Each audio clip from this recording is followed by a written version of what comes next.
So sound intensity, the actual physical definition of it, which is good news. We're not gonna care for it because it's a bit complicated. Okay, it's more like it's more engineering than physics. It is physics still, but it's more engineering and acoustics than actual physics. Okay, so I'm just gonna go through it for a minute, and then I'm gonna show you the practical way of talking about what sound intensity. Okay, all right. So physically speaking, sorry, the intensity of sound is defined as follows: the amount of energy per second that is transferred by a sound source. So obviously you need some kind of a sound source.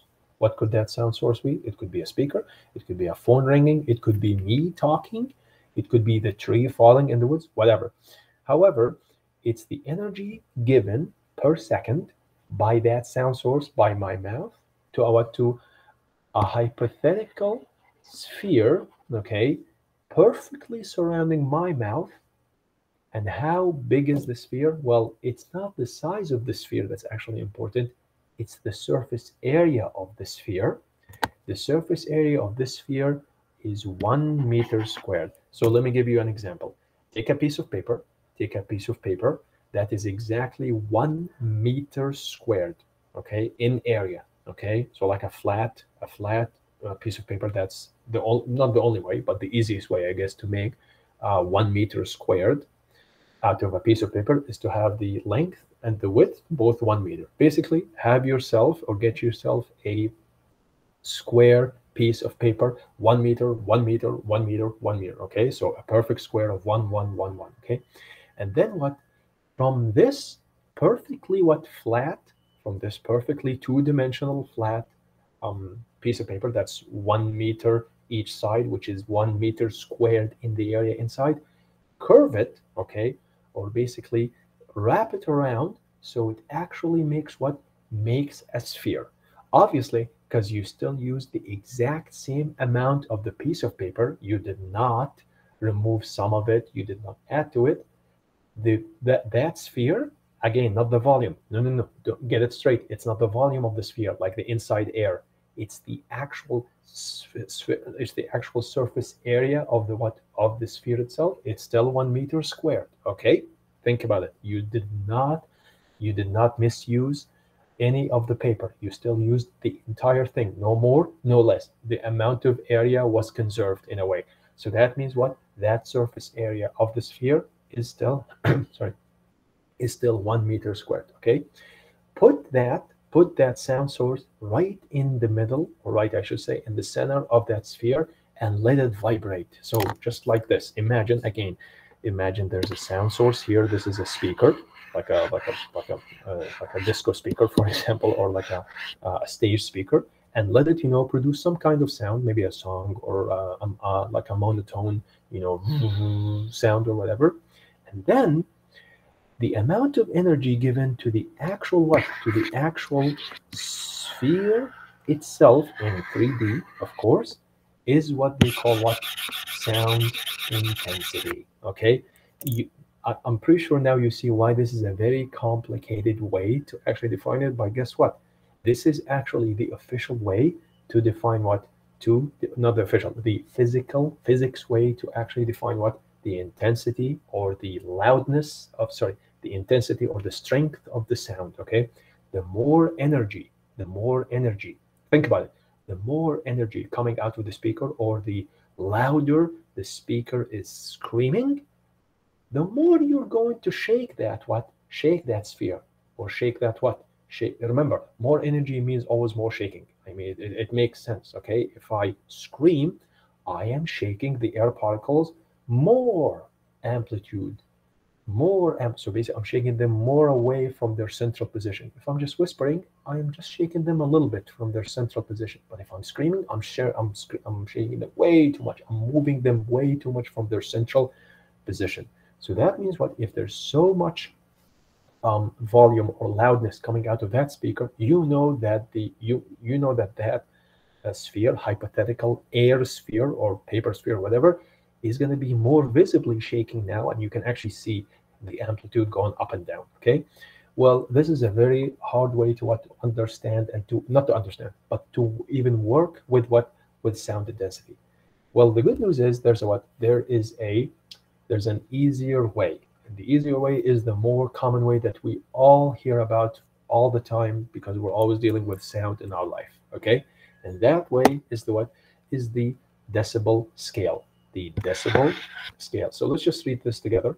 So because of its inconvenience of the definition of the sphere, this, I forgot to actually say, because its energy, which is joules per second, and then meters squared, I hope you kind of remember what's joules per second. It's energy over time.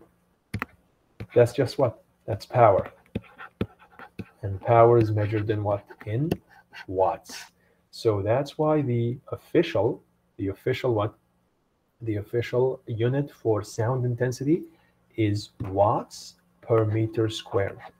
Watts per meter squared. Why? Because it's basically, and listen carefully to this, it's how many joules of energy the speaker was able to give per 1 second to the full meter squared of the what?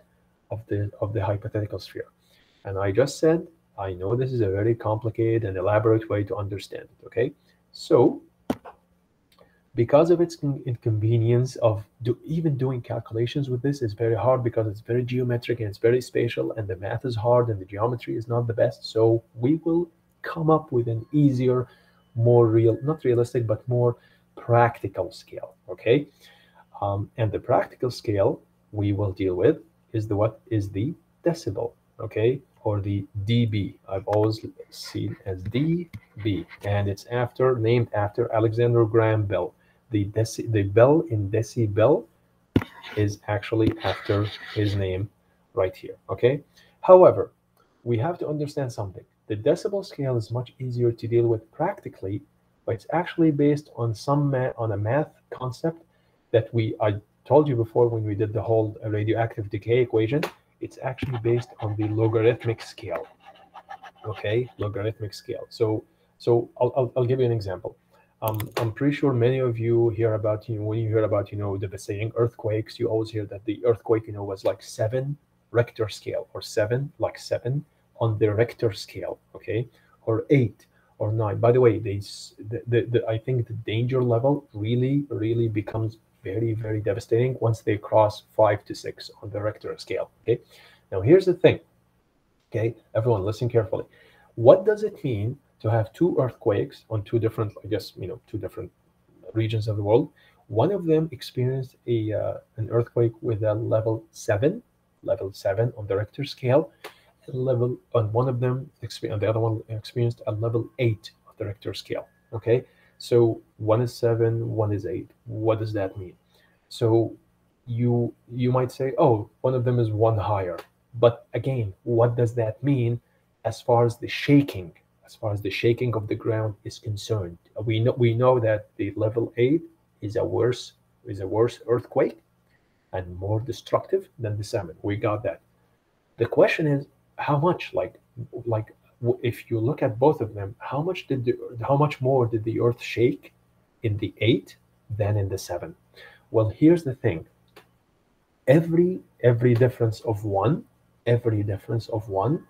is actually equivalent to 10 times worse. So let me give you an example here.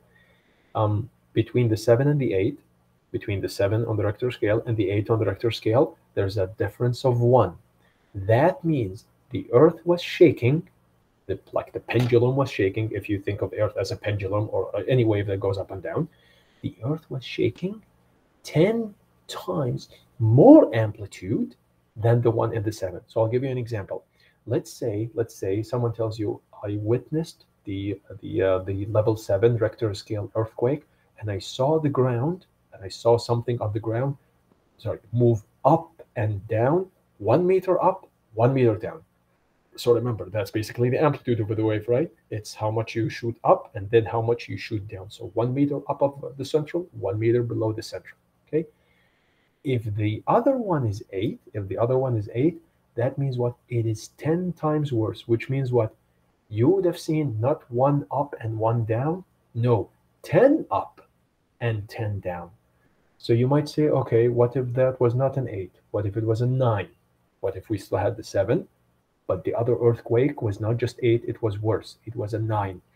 Now it's 2. It's a level, so not level 2, I mean it's two units different. It's actually 100 times worse. So instead of going 1 and 1 and used to be 10 and 10, no, it's now 100 and 100. So you might say, how did we get 100 from a level, sorry, how did we get 100 from a difference of 2 and 10 from a difference of 1? That's what logs do. That's what logs, and I'm going to show you basically now in a couple of slides. I'm going to show you the equation, and it's going to make you understand a lot between what to relate the decibel level, not the Richter. But by the way, the Richter scale is very relevant because it's also a logarithmic scale. Okay, and you will be able today to relate the decibel level of a sound made by your headphones or speaker or your phone or whatever, or even you, to the actual amount of what shaking of the air particles that you are causing by that decibel sound. Okay, but before I do that, I want to actually show you basically what a chart, an interesting chart that relates the actual measurement of what of the energy given to the sphere around that speaker source and the decibel level. Okay, so they define just I just want you to understand basically how this chart is created and how one thing is important, that if as the sound level in decibels goes up, the sound intensity also goes up. By the way, just so you know, everyone, intensity and loudness are not the same thing. They're related. Think about it this way: mass and weight, they're not the same, but they are related. And if you have more mass, you have more weight. And also, if you have more weight, you know that was caused by more mass. Same thing here. If I ask you for the intensity of the sound, you cannot give me an answer in decibels. That's not the intensity. That is the decibel is not the intensity. It's the you can call it anything but intensity. You can call it loudness because it is how loud you are, or you can call it obviously volume. I mean, who am I to say that those dials with volume and then decibel levels are incorrect? They are correct. So you can decibel measure volume or loudness. Please do not call it intensity or amplitude or strength. No, those things are measured in watts per meter squared. We're not going to go near them. We're going to stick to the decibels, but I need you to understand that decibels only measure two words: volume or loudness. Do not call it anything else. So the sound level of 0 decibels is for any sound source that basically gives 1 times 10 to the negative 12. Let me zoom in. 1 times 10 to the negative 12 watts per meter squared, which means barely any energy. Okay, this is known as the threshold of a human hearing. Okay, by the way, everyone, listen carefully. I am not talking about frequency here. Remember, you could be very loud, but you have a very low frequency. Basically, you're screaming at the top of your lungs like an opera singer, a male opera singer, because usually female sounds on average are a higher pitch. Okay, just the way the vocal cords actually are intense and our vibrational intensity is slightly higher. Okay, so you could a male opera singer like Luciano Pavarotti, the famous Italian like very super famous opera singer in the 80s, 90s, and 2000. Um, he could scream, but his voice is very super deep. Okay, got like oh, like a very low octave, but very high decibel because he is projecting in a very big hall, basically. Okay, so remember, the when I say threshold of human hearing, I am not talking about the 20 hertz, 20 kilohertz. No. I'm talking about just how loud you need to be just so I could just hear you, regardless of do you sound deep or do you sound high pitched. Okay, so it's really important to understand they're not the same thing. Normal breathing, if you're sitting near someone at 1 meter distance and they're breathing, they are giving this much energy to the air. They are vibrating the air at 1 times 10 to the negative 11 watts per meter squared. That's the sphere shaking.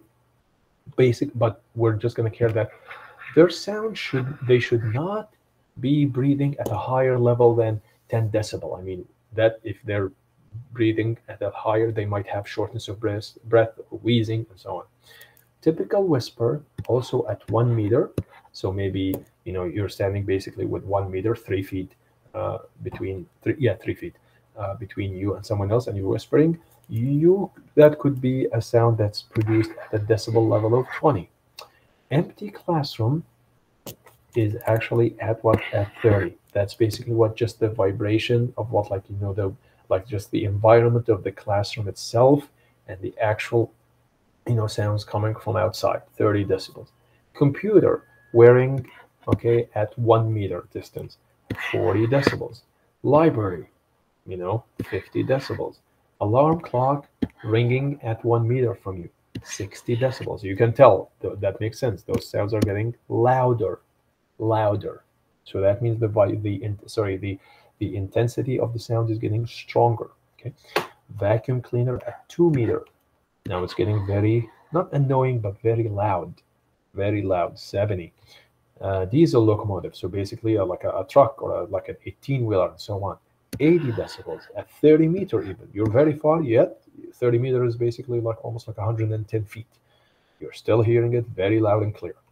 Motorcycle, 10 meter. Imagine a motorcycle at 10 meter is louder than a truck or a diesel locomotive at 30 meters. So it's 1/3 of the distance. It's what? It's 10 decibels higher, and so on. Jet flyover, even at 300 meters above your head, 100 decibel.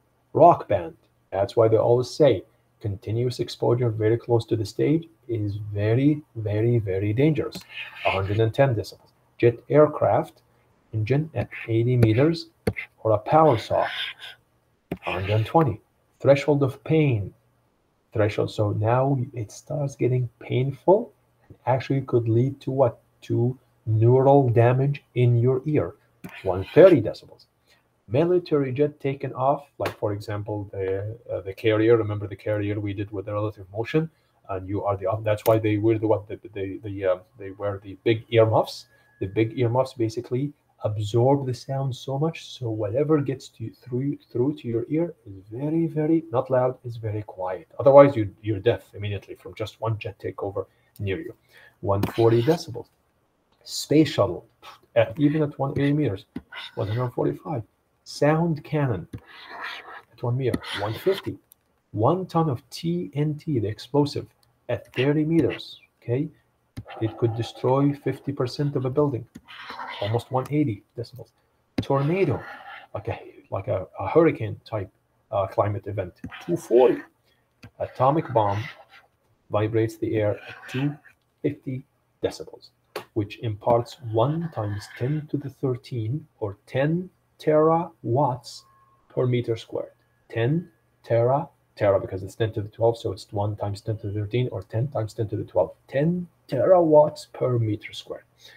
Okay, here are some health important benchmarks. So continuous decibel level, permissible or allowed exposure, or basically that you are within the vicinity of that sound. 85 decibel. So let's review from here. What was 85? Between a diesel locomotive and a motorcycle. Continuous exposure time should not be more than 8 hours. Otherwise, we are talking about irreversible damage sometimes. Okay, 88 decibels. Obviously, you know that the more decibel, the smaller you should be exposed lesser time. You should not be in there for a longer time. Okay, look at this one, 106, which is basically what, like between a jet takeover and a rock band. Even a rock band, 106, you should not be there for what?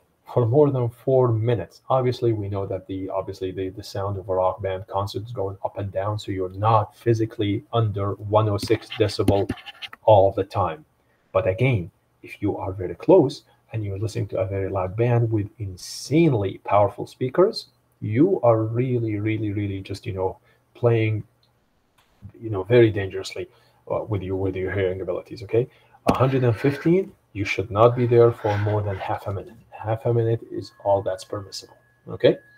So now let me show you a numerical example of how do you go between the decibel level, the strength of a sound, or the strength of the vibration, or the strength of the amplitude of the wave itself. Okay?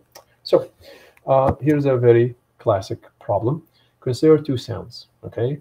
So remember, this relates to the two earthquakes, but now we're purely focusing on sound. So consider two sounds.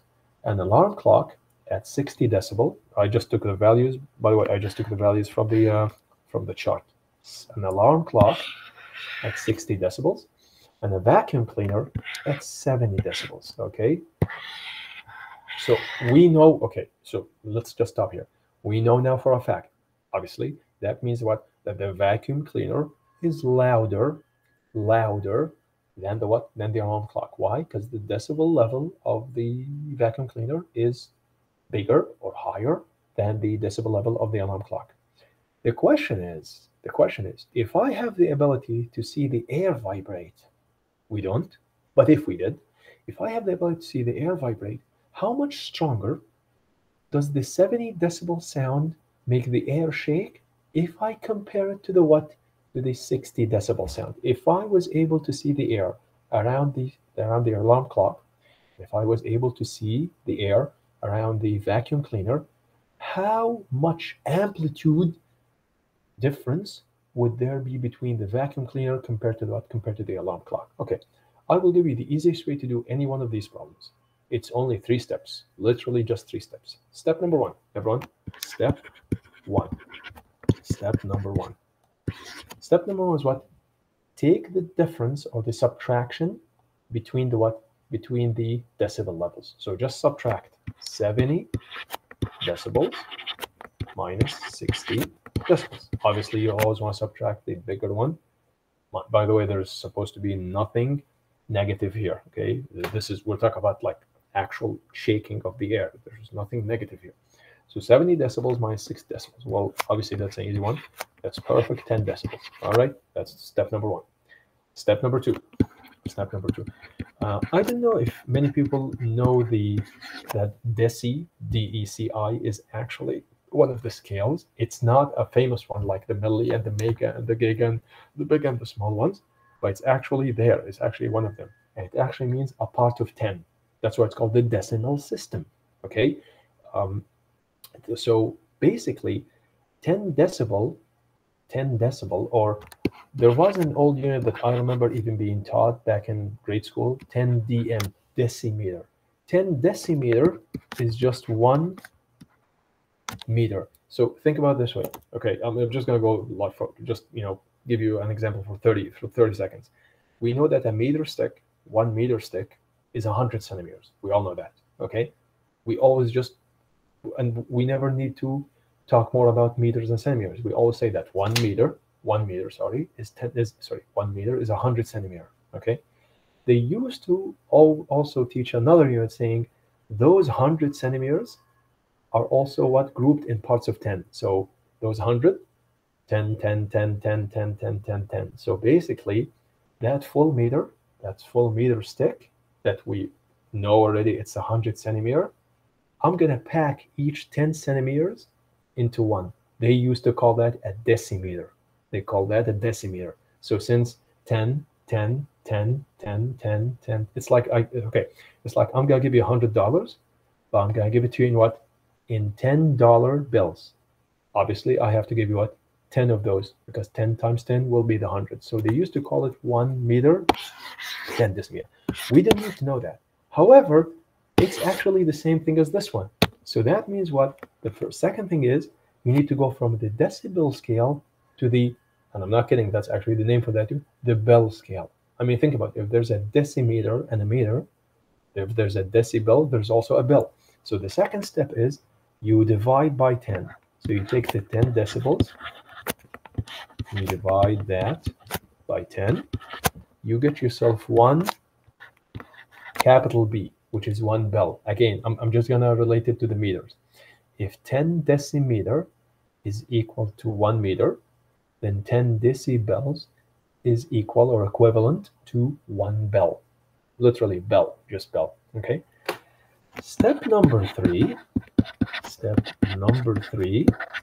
is, because it's a logarithmic scale, as I said, with base 10, okay, you now just need to put 10. By the way, this 10 is always going to be there, okay, to the power of 1. Where did this one come from? From here, right here. This one and this one is that. Those are basically, yeah. What's 10 to the 1? It's 10. And that means, finally, you can say a therefore statement. Finally, therefore statement means what? The vacuum cleaner, if you can see the air around it, vibrates or shakes, vibrates the air 10 times stronger. Basically, that means what? The amplitude of the vibration. Remember, everyone, think about it this way. I will actually show you what I mean here. Right here, yes. So imagine, so the amplitude of the what? This is the amplitude of the, or this is the shaking amplitude of the what? Of the alarm clock. And this is 10 times bigger, the what? The shaking amplitude of the what? The shaking amplitude of the vacuum cleaner. This is not a frequency issue. This is an amplitude issue. We have no idea at what frequency the vacuum is wearing at or the alarm clock is ringing at. We don't know. We care about the level of the sound. Okay, so that's basically it. Okay, let's do another example. So consider now two sounds, one at 94 decibel and another at 68. Now you might ask me, this looks very similar to the one we just did.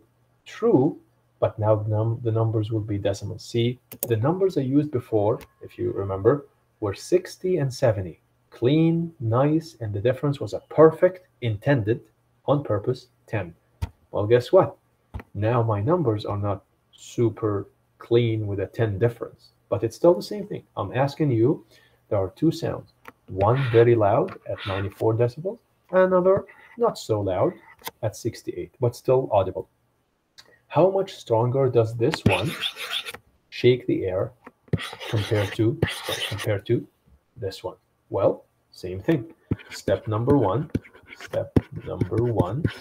you subtract. So 94 decibels, you don't have to write decibel, I'm just writing it today as a unit. 68 decibels, just remember to always write units at the end of every calculation. So what's 94 minus 68, okay? Well, 94 minus 68 is exactly 26 decibels, okay? So, by the way, just so you know, the common mistake here is for people to say, oh, I'm done. The first sound is 26 times stronger than the other one. No, it's 26 decibels higher.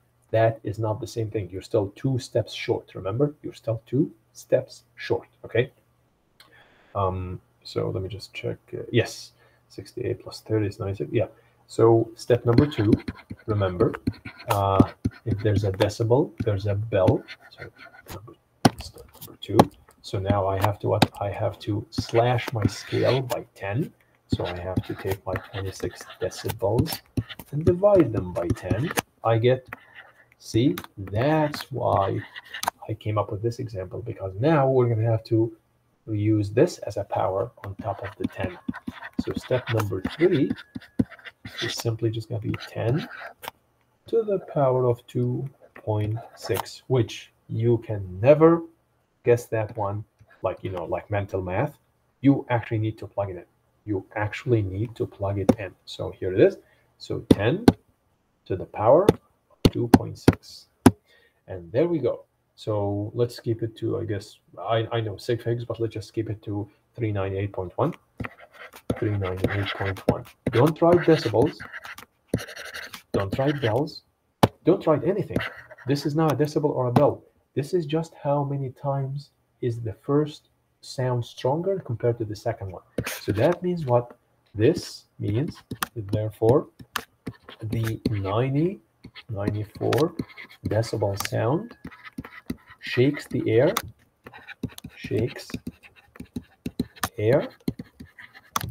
398.1 times stronger, like more amplitude deviation from the central line, stronger than, I guess the other one than the 68 decibel. Okay, so remember, you have got to do those 3 steps. So now let's do an opposite question. Instead of giving you both sounds, I'm going to give you one of them. I'm going to give you how stronger the other one is compared, and I ask you for how loud is its decibel level. So a motorcycle produces a 93 decibel sound. So a motorcycle, so the first sound we have is 93 decibels. Another louder sound, so you know that the other sound, everyone, you know that the other sound is a higher decibel. So you know that it's higher than 93. Is it 95? Is it 100? Is it 102? Is it 200? I just know it's a higher decibel sound. I also know one more thing. I also know that the air is vibrating in the second sound 5,000 times stronger than the 93 decibel sound. So the question now is, knowing that it vibrates at 5,000 times stronger, like the shaking ability, what is the new decibel level?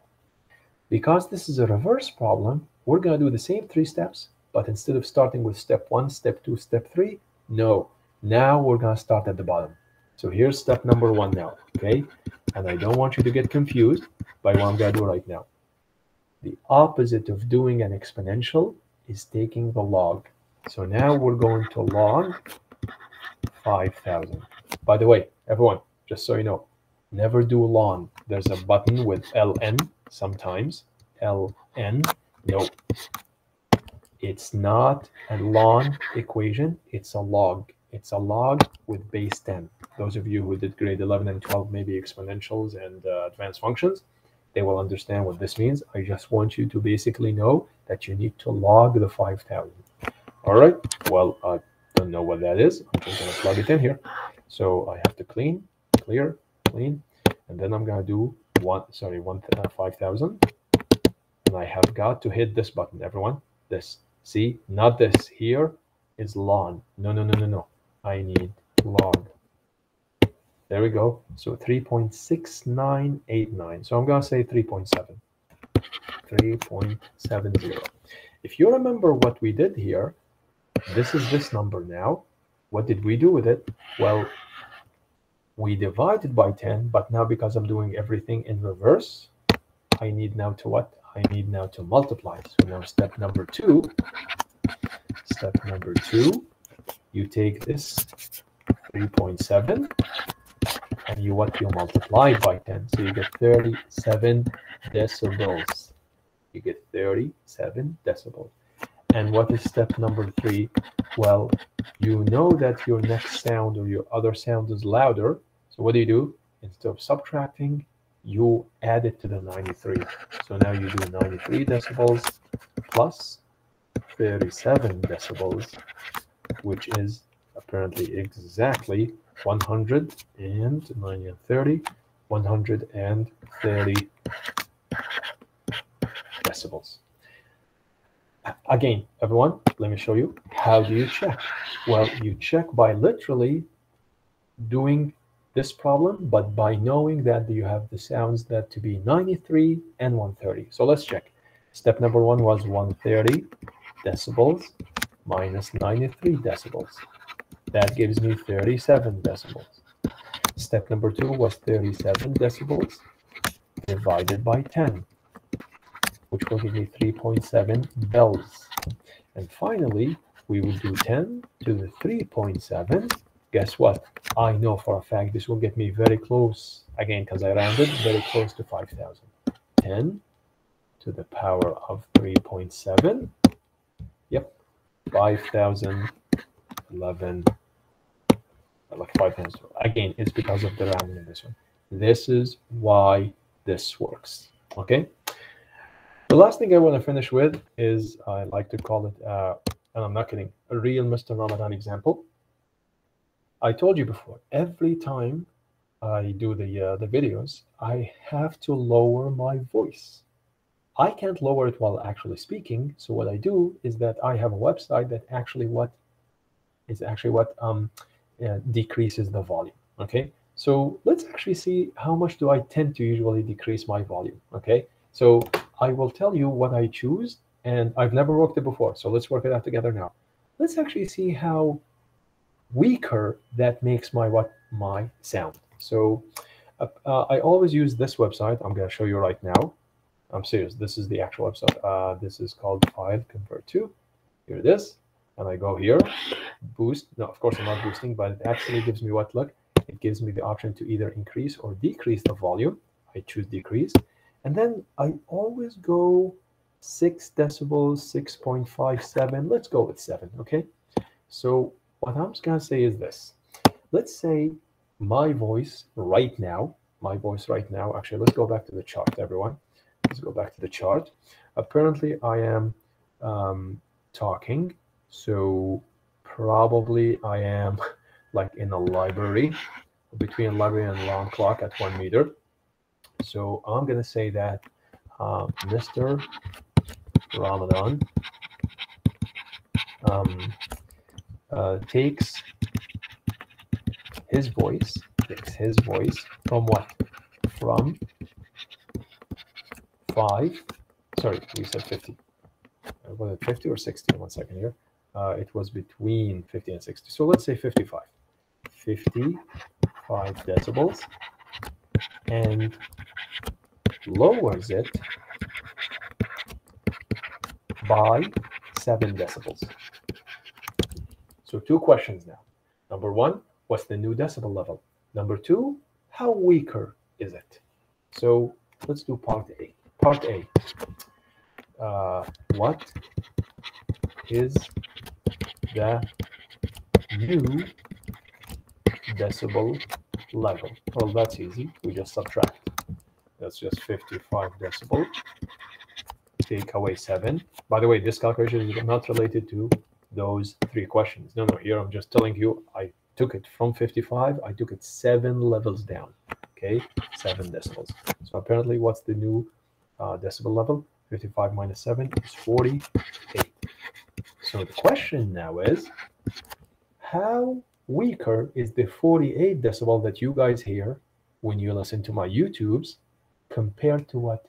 Compared to the 55 decibels that I originally was speaking with in class. Okay, now we're gonna do what? Now we're gonna do the 3 steps. So I'm gonna do them in purple. So step number 1, which should come at no surprise, 55 minus 48. Hey, that's the 7 that we already used to lower it. Fine. Step number 2. What do? You take the 7 decibels and you divide them by 10. Well, that will give you 0.7 bells. All right, that's fine. Whatever numbers we get. I mean, we do not make the rules. Step number 3, we raise 10 to the 0.7, because remember, those 2 numbers have to match. Okay? It just becomes a power or an exponent. Well, what's 10 to the 0.7? I don't know. I just know it's between 10 to the 0 and 10 to the 1. So it's between 1 and 10. Okay? So clear. 10 to the power of 0.7. Ready? 5, almost 5. I guess 5. 5. Wow. Imagine, everyone, imagine the fact that I lowered, okay, 10.7. The fact that I lowered my volume or my sound level, loudness, from 55 just to 48 actually makes the air vibrate. When you hear it, when you are listening to my YouTubes, the air is vibrating 5 times less or 5 times weaker, okay, than when you were hearing me in class. So that means the 55 decibel is shaking air 5 times stronger. Or obviously you could have said the 48 sound is shaking air 5 times weaker. Okay, 5 times weaker. Okay, so that's basically what. So, and imagine that's only what? That's only by me taking it 7 decibels down. Imagine if I took it 10 decibels down. That's why you actually, I mean, I've never posted the videos with the original voice or the original sound level, but you would actually really see a huge difference indeed in the what in the sound level of the original video and the sound level of the. I cannot do that to you. I am way too loud, so that's why I always take it down. And I found that 7 decibels is a good compromise. It's still loud enough, but it's not too loud to actually be what like very annoying when you listen to it. Okay.